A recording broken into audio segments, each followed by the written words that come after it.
अस्सलामुअलैकुम, आप देख रहे हैं वॉइस ऑफ पंजाब। मुझे कहते हैं अरमान अली। आप तमाम देखने वालों को खुश आमदीद। मोहम्मद नासर मेरे साथ मौजूद हैं। आज पाकिस्तान के बारे में इनसे जानेंगे कि पिछले 75 सालों से अब तक पाकिस्तान ने जितनी तरक्की करनी थी क्यों नहीं की। पाकिस्तान के 2024 के इलेक्शन में ये क्या तब्दीली देखते हैं, कौन होगा पाकिस्तान का प्राइम मिनिस्टर, पाकिस्तान अगले 5 सालों में कहाँ खड़ा होगा। इस तरह के बहुत सारे सवालात जो आज मोहम्मद नासर से जानेंगे। आइए इनको प्रोग्राम में खुश आमदीद कहते हैं और इनसे बातचीत करते हैं। अस्सलाम वालेकुम। वालेकुम अस्सलाम। कैसे हैं आप? अल्हम्दुलिल्लाह, अल्लाह का शुक्र है। ये बताइएगा कि ज़िंदगी के शब व रोज़ कैसे गुजर रहे हैं? बहुत अच्छा, अल्हम्दुलिल्लाह, बहुत से बेहतरीन गुजर रहे हैं। सबसे पहला सवाल कि पिछले 75 सालों में पाकिस्तान को जो तरक्की करनी चाहिए थी वो नहीं कर पाया, बड़ी वजह क्या है? देखिए, जिसकी बड़ी वजह मेरे नज़दीक जो है ना, वो ये है, एक हमारे जो लीडिंग कमांड है उसकी नाअहली है। उनमें इतनी काबिलियत नहीं है कि वो मुल्क को तरक्की दे सके। अगर उनमें इतनी काबिलियत आ जाती है कि वो मुल्क को मतलब अपने पाँव पे खड़ा कर सकते हैं, तरक्की दे सकते हैं, तो उससे बड़ा मसला ये हमारे लिए जो पैदा हो जाता है वो अमेरिका कभी भी पाकिस्तान को तरक्की करने नहीं देता। मुझे ये बताइएगा कि अगला टेनोर किसको मिलने जा रहा है, यानी 2024 के इलेक्शन में प्राइम मिनिस्टर कौन बनेगा? देखिए, ये तो सबको वाज़े हो गया है कि अगला जो टेनोर है वो नवाज़ शरीफ को मिलने जा रहा है, और नवाज़ शरीफ की जो है मतलब सिलेक्शन हो चुकी है नेक्स्ट प्राइम मिनिस्टर की। बस ये इलेक्शन का एक डंडोरा है जो बस पीट के जो है नवाज़ शरीफ को वज़ीर-ए-आज़म की सीट पे बिठा दिया जाएगा। अभी अगर इस इलेक्शन या सिलेक्शन की आप बात करें तो तकरीबन पिछले 75 सालों से हमें हमारी जो सिलेक्शन ही की वजह से जो है मुल्क जो है खसारे में गया, क्योंकि उसकी वजह यह है कि ये उसको सिलेक्ट करते हैं जिसमें ना इतनी काबिलियत होती है, ना वो उसमें जो है पाकिस्तान को तरक्की देने की सलाहियत होती है। तो इनको जो है उस तरह का बंदा चाहिए जो इनके आर्डर पे जो है चले। अब अमेरिका को भी इसी तरह का बंदा चाहिए। ज़ाहिर बात है, हमारी फ़ौज का या अमेरिका, ये इन दोनों में तो कोई डिफरेंस नहीं है। जो हमारी फ़ौज की बात है वही हमारा अमेरिका की बात है, या जो अमेरिका का मफादात हैं वही फ़ौज के मफादात हैं। तो इसीलिए अमेरिका जो है उसी बंदे को वज़ीर-ए-आज़म बनाता रहा है जिसमें जो एल ना हो। मुझे ये बताइएगा कि 2024 के इलेक्शन के बाद आप पाकिस्तान में क्या बड़ी तब्दीली देख रहे हैं? देखिए, मुझे तो कोई ऐसी तब्दीली नज़र नहीं आ रही कि नवाज़ शरीफ के आने से। अलबत्ता ये है कि मैं इस अल्लाह से पुरुम्मीद हूँ कि इंशाअल्लाह इसके बाद जो नई क़यादत आएगी नवाज़ शरीफ के, अब मेरे नज़दीक तो नवाज़ शरीफ भी 5 साल पूरे नहीं कर पाएगा। ये तकरीबन 1.5-2 साल बाद अगर नवाज़ शरीफ आ भी जाता है, ये 1.5-2 साल बाद फिर अदम एतमाद के ज़रिए दोबारा जो है सीट से उतर जाएगा। तो उस दौरान मुझे लगता है कि शायद कोई नई क़यादत आएगी जो आगे पाकिस्तान को संभालेगी और जो है उसको तरक्की भी देगी, जो आलमी क़ुव्वतों से भी डील करेगी।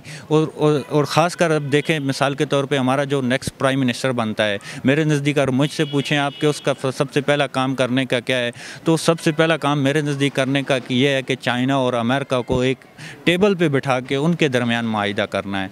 क्योंकि अगर चाइना और अमेरिका एक टेबल पे बैठकर मुतफिक नहीं होते तो ये अगर एक दूसरे से जंग करते हैं तो जिसमें पूरी दुनिया की बका ख़तरे में पड़ सकती है।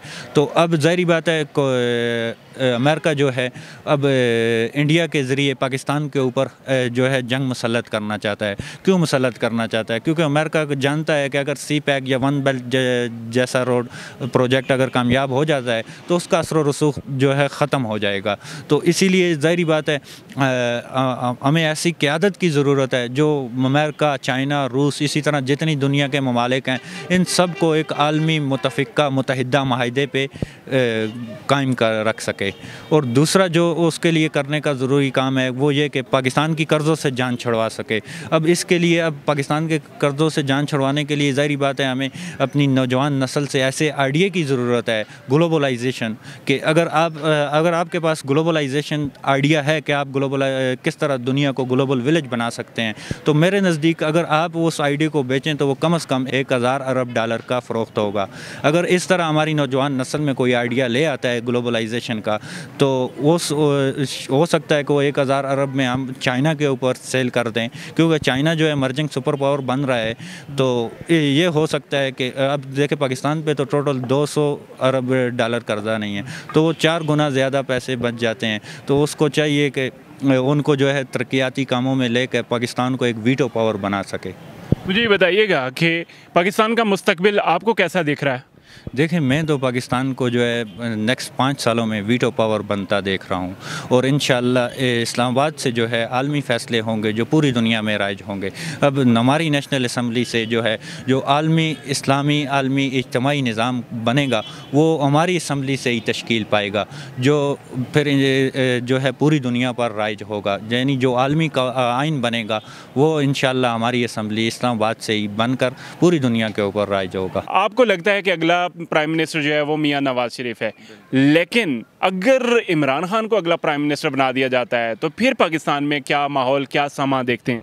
देखिए, अगर इमरान खान जो है नेक्स्ट प्राइम मिनिस्टर बन जाता है तो वो मेरे ख़्याल से वन पार्टी डिक्टेटरशिप राइज हो जाएगी। अब आप देखें कि इमरान खान के आते ही उसने जो है बाकी पार्टियों को जो है खड़े लगाने की कोशिश की। अब इसमें आप देखें कि आया कि वो मेरे ख़्याल से जो ये एक इंटरनेशनल ग्रुप है, बेल्डर्ग उसको बोलते हैं, शायद ऐसा कुछ नाम है, उसका एजेंडा है कि पूरी दुनिया के ऊपर पैन ग्लोब फाशिज़म इस जो है राइज किया जाए, मतलब आलमी आमरीत चाइना के ज़रिए राइज की जाए। तो अब वो देखें उसने जो है इमरान खान ने जिस तरह आके अमल किए हैं, तो अगर दोबारा इमरान खान जो है इक़्तिदार में आ जाता है, मुझे नहीं लगता वो किसी भी पार्टी को जो है बाकी रहने देगा। यानी वन पार्टी डिक्टेटरशिप राइज हो जाएगी पाकिस्तान के अंदर। आखिरी सवाल, उसका जवाब आपसे चाहूँगा, ऐसा कौन सा हुक्मरान है जो पाकिस्तान को तरक्की दे सकता है? देखिए, अब अपान दी सरफेस तो ऐसा कोई भी हुक्मरान नहीं है, ना नवाज शरीफ है, ना जरदारी है, ना इमरान खान है, और ना ही फ़ौज या हमारी इस्टेब्लिशमेंट में कोई ऐसा बंदा है कि जिसके अंदर वो कायदाना सलाहियत हो जो पाकिस्तान को दिन दुगनी रात चुगनी तरक्की दे सके।